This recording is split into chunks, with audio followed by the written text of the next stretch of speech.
Felipe, primeiramente, cara, obrigado por aceitar aí o convite para bater um papo aí, galera que segue o Planeta Caminhão. Acredito que muita gente, né? Todo mundo praticamente conhece você das pistas, né? Então tá sendo uma experiência muito legal, né? Num dia muito feliz, né? Porque primeiro dia de treinos livres.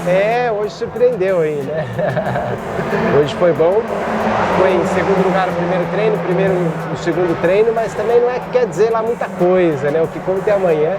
Mas é sempre bom começar uma sexta-feira assim. Interlagos é sempre muito legal, né? Bastante gente vindo aqui, bastante patrocinador, família. Então é uma corrida que a gente está sempre muito animado. Ah, que bacana. E o que assim, o que tem de característica que só Interlagos tem para o caminhão, assim? Que você faria, cara, aqui o negócio... Não, Interlagos é uma pista que tem retas compridas, né, que para o caminhão exige bastante. A pista que os freios é sempre complicado, porque o caminhão é muito pesado, você tem duas freadas na sequência muito forte. Então você precisa saber controlar isso aí durante a corrida. E o resto, você tem a parte do miolo, umas curvas bem de baixo. Então não adianta você pôr um diferencial curto, que ele vai esgoelar no final de reta. Você põe muito longo, ele não arranca nas de baixo. Então é uma pistinha manhosa. E assim como você comenta lá na Fórmula 1, que sempre tá pegando fogo ali, alemã contra a italiana, aqui não é diferente, né? Aqui não é diferente, viu? Aqui é sempre a briga. Nosso Vecão, aí tem a Volkswagen, tem a Mercedes, e estamos na mesma... Eu brinco até que a Copa Truck, ela tem muito a ver, obviamente, guardadas as proporções, com a Fórmula 1, porque o desenvolvimento é livre praticamente. Então, essa corrida, eu já tenho novidade no meu caminhão aqui. Diferente da Stock Car ou das maiorias das categorias do mundo, que são travadas por quê? Você precisa ficar muito caro. E para o caminhão não fica tão caro, porque você tem o apoio das fábricas usando as peças originais. Então fica mais acessível, né? Se você tem apoio de fábrica, você tem mais peças e poder trabalhar um pouquinho a suspensão, o motor aí junto à equipe. Legal. Agora você já pilotou muita coisa, já pilotou Indy, né? Uma série de coisas legais aí pelo mundo. E o truck, conta um pouquinho mais pra gente que não manja tanto assim. Ele é um eixo traseiro blocado, é isso? Ele é 100% travado, tanto que aqui no box a gente tenta nunca sair com ele daqui virando, porque ele estraga todo o piso do box, porque ele tá travado. Se virar ele aqui, diferente na rua, né, que você solta ele, então, porque ele tem muita força. Se você não trava ele, a roda interna vai sempre patinar muito. Então, daí o regulamento mandou até para não entrar com desenvolvimento, de gente começar a desenvolver diferencial que trava, aí vira um Fórmula 1, né? Na parte de diferencial, e não é interessante para ninguém você ir com o diferencial, um custo enorme lá. Então, por regulamento, ele é travado atrás, o que vira uma roda, vira outra como se fosse um kart. Ou seja, ele está sempre meio espalhando. A tendência do caminhão com a roda traseira, né, travada, com as duas trasadas, por que existe o diferencial? Né? Para quando você vai fazer uma manobra, essa aqui anda bem menos do que essa roda, então essa aqui precisa percorrer um caminho maior. Então, numa curva de baixa, o que acontece? Com ele travado, ele vai empurrar a frente, que as duas ele começa a quicar e empurrar à frente. Então a gente sofre um pouco nas curvas de baixa. Só que de tração, na saída de curva, quando o peso vai todo para cá, se eu tivesse diferencial, essa roda ia ficar leve e ia ficar patinando. E nas curvas de alta, de raio longo, ele ajuda. Porque também ele te dá mais tração e fica melhor e uma frentezinha mais dócil. Porque ali no miolo ali dá pra perceber bem que ele vem meio de lado, né? O legal é quando você consegue colocar ele só um pouquinho de lado. Quando você vê aquelas atravessadas muito grandes, aí você tá perdendo tempo.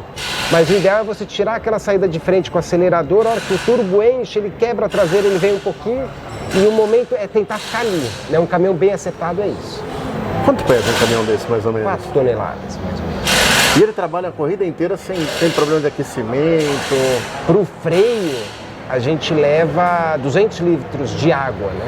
200 litros de água. Então você tem os 2 tambores atrás, e então a gente vai jogando nos 4 discos. Eu tenho uma alavanca aqui, para frente e atrás, tenho a temperatura dos freios no painel, e conforme a temperatura, quando ela passa de 7, e na rua, aliás, quando você vê na rua que você começa a ficar aquele pedal duro que não para mais, que o freio já está ficando incandescente, essa temperatura é em torno de 850, 900 graus, passou de 1000, já é uma bola de fogo, quase é quando você O caminhoneiro pode sentir isso na estrada também, quando perde tudo, o freio que vai direto, é a mesma coisa, para não chegar... E o que acontece? Quando chega nesse ponto, você pode jogar um balde de água no freio, no disco, que ele sabe, já viu aquela churrasqueira bem quente, que você joga água e a água sai, ela sai correndo e não fica, ela nem evapora, né? Ela fica uma bolinha que ela escorrega e cai no chão. Acontece a mesma coisa, entendeu? Então, se ela chegou num ponto de estar incandescente, você pode jogar água, que a água vai bater e vai cair no chão. O segredo é você jogar vapor e não água, porque daí aquela área úmida que deixa... Mas se chegou a 1000 graus, com água você não traz para baixo, mas é com o tempo, você precisa tirar o pé e deixar esfriar. Aqui é vapor, ou não? Não, é água, mas a gente joga num spray, tipo aquele da VAP que sai aquela fumaça branca. Ah, certo. Então é água, mas ela tem que ser é muita pressão num rasguinho bem pequenininho, daí sai aquele vapor. Porque essa é uma dúvida, nessa coisa de jogar água no freio, você pensando na rua, né? Às vezes tem aquela questão de empenar disco, de na trincar, hora, a gente troca todos os discos.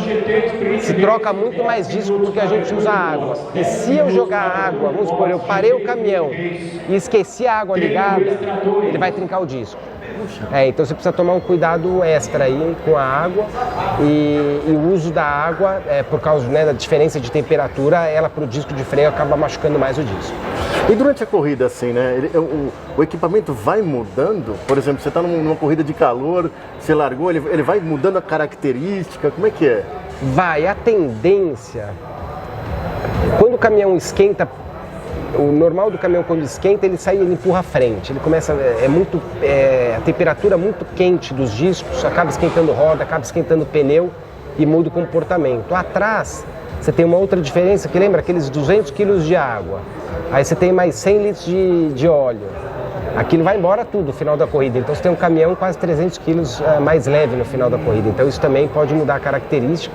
Tem gente que até evita jogar água nos freios, para manter o peso atrás, então cada um tem uma característica, mas também isso aí vai muito do acerto, vai muito do acerto de cada piloto para ver como é que ele quer que o caminhão acabe a corrida. E a parte de motor, como é que é o negócio aí? Ele aguenta pau a corrida inteira ou você tem que controlar isso tudo? Não, o motor hoje aguenta, porque a gente diminuiu, esses motores já chegaram até aí perto de 1.300 cavalos, hoje a gente tem 1.000 cavalos, tem a válvula de alívio, tem o controle de fumaça, isso tirou um pouco de temperatura também, que tira a quebra. Mas o segredo é você ficar de olho no relógio, que às vezes você pode ter um problema de, tampar o radiador ou qualquer outro tipo de problema, então você precisa ficar de olho no painel para ver a temperatura, pressão de óleo, para ver se não tem nada aparecendo lá, que senão já muitas vezes você tem que, começa a aparecer uma água alta, por exemplo, você tem que tirar o pé, senão quebra. E às vezes você acha que dá e daí não dá. Entendi. Não tem muito essa coisa de guardar para o final, não tem, né, no caminhão? Às vezes tem na parte de freio, porque, por exemplo, eu estou numa pista aqui de Interlagos. Se eu mandar tudo que der de freio, ele vai esquentar e eu vou ter problema. Então eu preciso saber que hora que eu vou atacar para ultrapassar ou que hora que eu vou guardar. Para se precisar, eu estou com um freio, porque daí eu consigo dar umas 2, 3 voltas boas, mas depois eu acabo perdendo eficiência porque sobe demais a temperatura. Então você precisa estar meio controlando. E você que, por exemplo, aqui você fez o melhor tempo hoje, né? Muito bacana. Você consegue perceber aonde está o ponto alto e o ponto não tão alto quando você compara com Mercedes, por exemplo? Eles são diferentes ou não? O comportamento é igual? Não, é diferente. Mercedes com Volkswagen são características diferentes, né? E a gente não tem a telemetria, às vezes aparece uma telemetria ou outra dos caminhões, mas o Mercedes tem uma pegada mais embaixo, o Iveco ele demora, ele tem um buraquinho de baixo, depois ele entra legal. Cada caminhão tem uma diferença, o peso do motor do Iveco é um pouquinho mais pesado, mas a cilindrada é maior e realmente cada caminhão tem uma característica diferente. Tem a coisa do que é melhor no miolo, que é melhor na reta, você percebe isso? Sim, por exemplo, aqui o que dá para ver, eu estou melhor no miolo, melhor no setor 2 do que o Mercedes e Volkswagen, pior no setor 1 muito parecido e pior no setor 3 que é a subida. Isso é um indicador aí de que talvez o Mercedes está um pouquinho mais forte no motor. Legal. E depois desse rolê todo que você fez por tantas categorias, você curtiu o negócio do caminhão da Copa Truck? Eu vou aposentar aqui. Eu curto muito, eu gosto. E eu acho que hoje não tenho mais nem tempo e cabeça para me dedicar numa outra categoria como piloto, né? Aí eu falei, vamos comentar que falar mal dos outros é muito mais fácil. Obrigado, meu irmão. Valeu mesmo. Valeu. Obrigado.